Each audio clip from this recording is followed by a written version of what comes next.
Today, we're jumping into a really fascinating chapter from the book series The Wars of Light and Darkness. And this one asks a pretty radical question. So this is all about Chapter 9, which is called The Wilderness Temple of Men. And we're going to explore a really wild idea that was born from a crisis.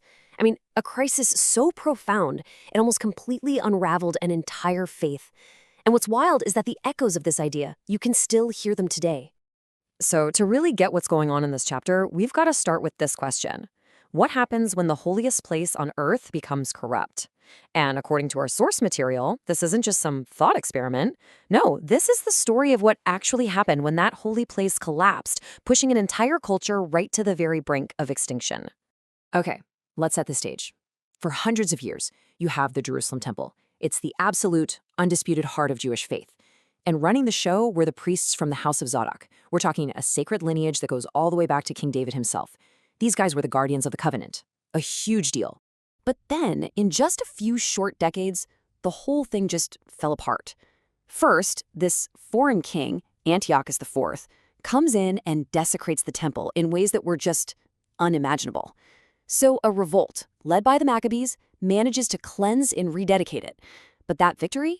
It turned out to be hollow, because what did the Maccabees do next? They seized the high priesthood for themselves, completely betraying the very thing they fought for and kicking out the rightful Zadokite heirs.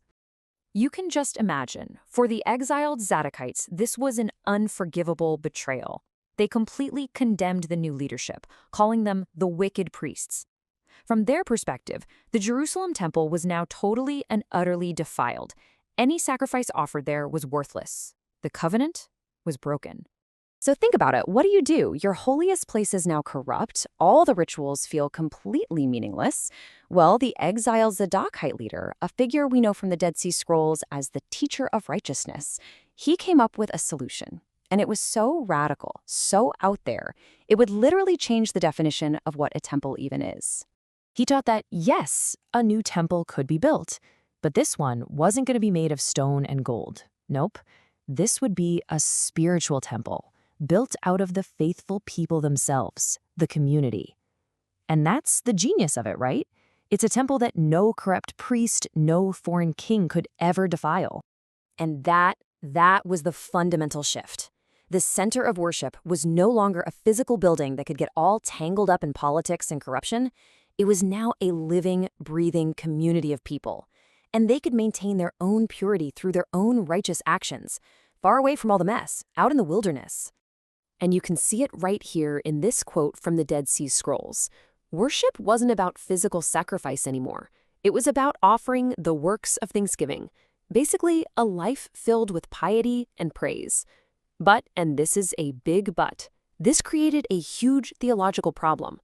So here's the puzzle, right? The law is very clear. You need animal sacrifices for atonement, for the forgiveness of sins. So how in the world could this new community get right with God without them?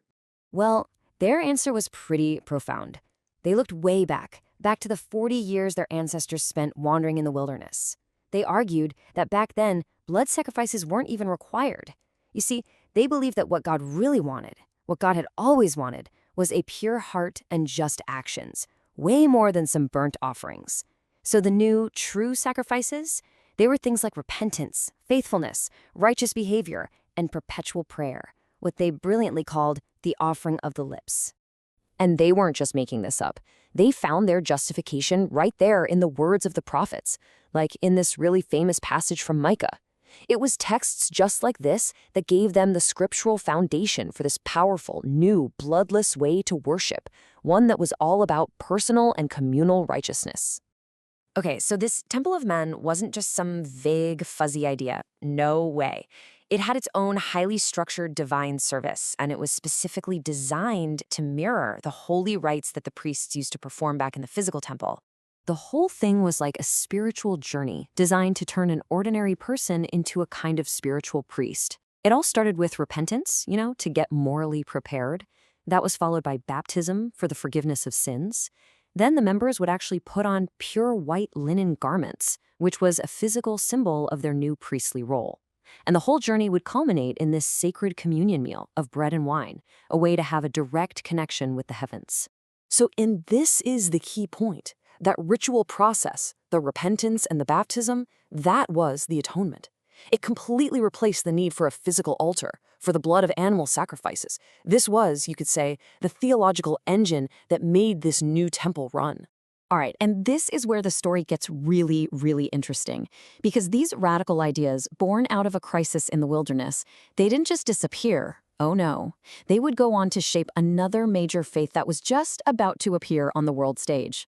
So, according to the Wars of Light and Darkness, there's a really compelling case to be made for a direct line of inheritance from this exiled Zadokite community, who a lot of scholars identify as the Essenes from Qumran, straight to the very first followers of Jesus. And when you look at the parallels, they are just remarkable. I mean, the core Essene idea of a temple of men is directly echoed in the New Testament. And we're not just talking about similar phrases. They seem to be direct theological translations. Everything from the temple's cornerstone to the idea of spiritual sacrifices. Think about it. This idea, which is absolutely foundational to Christianity, that God's Spirit doesn't live in a stone building, but inside the community of believers, well, it looks like it has its direct precedent in the Essene Temple of Men, an idea that was forged in a crisis of faith more than 150 years earlier. So, this whole exploration from the Wars of Light and Darkness really leaves us with a provocative thought, doesn't it? It suggests that a desperate crisis, almost 2,000 years ago, forced a spiritual innovation so powerful that it went on to profoundly shape the future of world religion. It really makes you wonder, what else is just waiting to be uncovered in this forgotten history? Please like and subscribe for more videos like this. For more information or to purchase this full volume, please press on the link in the description.